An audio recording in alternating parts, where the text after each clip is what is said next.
500 वर्षाची गुलामगिरीची निशाणी मिटवत मोदीजींनी त्याच ठिकाणी प्रभू श्रीरामांचं मंदिर बांधलं. आणि काँग्रेसचे लोक इतके नालायक आणि नतद्रष्ट आहेत की या लोकांनी न्यायालयामध्ये ॲफिडेव्हिट दिलं होतं, राम खरंच पैदा झाला का आम्हाला माहिती नाही. यांना राम नको आहे, यांना हराम पाहिजे आहे.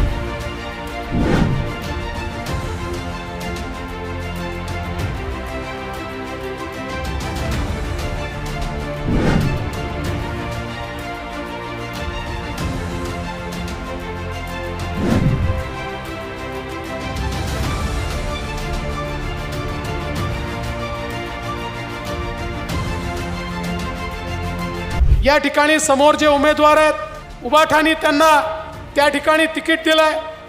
आता मला आठवतं मागच्याच काळामध्ये ते जेव्हा लढले होते, मी तेव्हाचे भाषणं पाहत होतो, त्यावेळी माननीय उद्धव ठाकरे त्यांना काय म्हणाले होते. उद्धव ठाकरे म्हणाले हा गद्दार आहे, हा तूप चोर आहे. मी नाही म्हटलं, उद्धव ठाकरे म्हणाले होते त्यांना हा तूप चोर आहे. मग आता उद्धवजी तुम्हाला किती तूप त्यांनी दिलं हे तरी आम्हाला सांगा की पुन्हा तुम्ही त्यांना तिकीट दिलं. या ठिकाणी निळवंडेसारखं धरण माझ्या जन्माच्या आधी सुरू झालेलं धरण, पण 2017 साली आम्ही ते काम हातामध्ये घेतलं आणि मोठ्या प्रमाणात त्याला मोदीजींच्या माध्यमातून निधी दिला, समृद्धी महामार्ग केला. तर आपल्या कोपरगावचं चित्र बदलताना आपल्याला पाहायला मिळत आहे.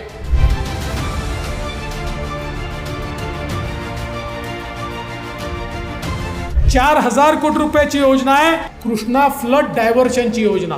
दरवर्षी पुराचं वाहून जाणारं पाणी हे आम्ही डायव्हर्शन कॅनलच्या माध्यमातून या ठिकाणी सगळ्या दुष्काळी भागामध्ये, मराठवाड्यामध्ये, आपला जो पश्चिम महाराष्ट्राचा दुष्काळी भाग आहे त्या ठिकाणी आणणार आहोत.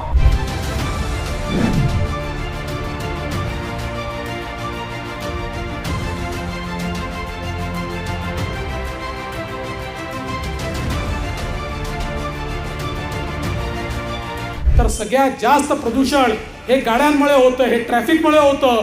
ते प्रदूषण टाळण्याकरता आपल्याकडे मोदीजींच्या माध्यमातून मेट्रो तर आलीच, पण आपल्याला इलेक्ट्रिक बसेस मिळाल्या.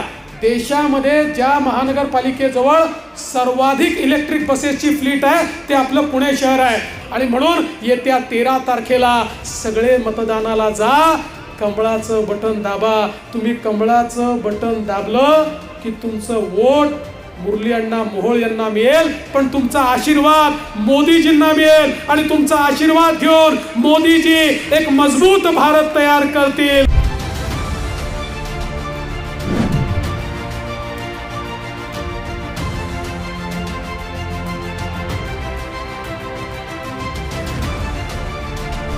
आणि आता तर मोदीजींनी प्रधानमंत्री सूर्यघर योजना आणली आहे. या योजनेच्या अंतर्गत 1 कोटी लोकांनी ऑलरेडी अप्लाय केला आहे आणि हळूहळू सगळ्यांना ती योजना लागू होणार आहे. यामध्ये मोदीजी केंद्र सरकारच्या पैशातून तुमच्या घरावर सोलर लावणार आहेत आणि ती लागल्यानंतर 300 युनिटपर्यंत वीज तुम्हाला फ्री मिळणार आहे, मोफत मिळणार आहे. आणि त्याच्यावरची वीज तुम्हाला सरकारला विकता येणार आहे. म्हणजे आपली वीज फ्री आणि प्लस सरकारला वीज विकून तुम्हाला पैसे देखील कमवता येतील. अशा प्रकारची योजना आज मोदीजींनी आणली आहे. लोकशाहीमध्ये मतदानाचा अधिकार हा पवित्र अधिकार आहे आणि त्याच व्यक्तीला आपली समस्या मांडण्याचा आणि बोटं दाखवण्याचा नैतिक अधिकार आहे जो मतदान करतो.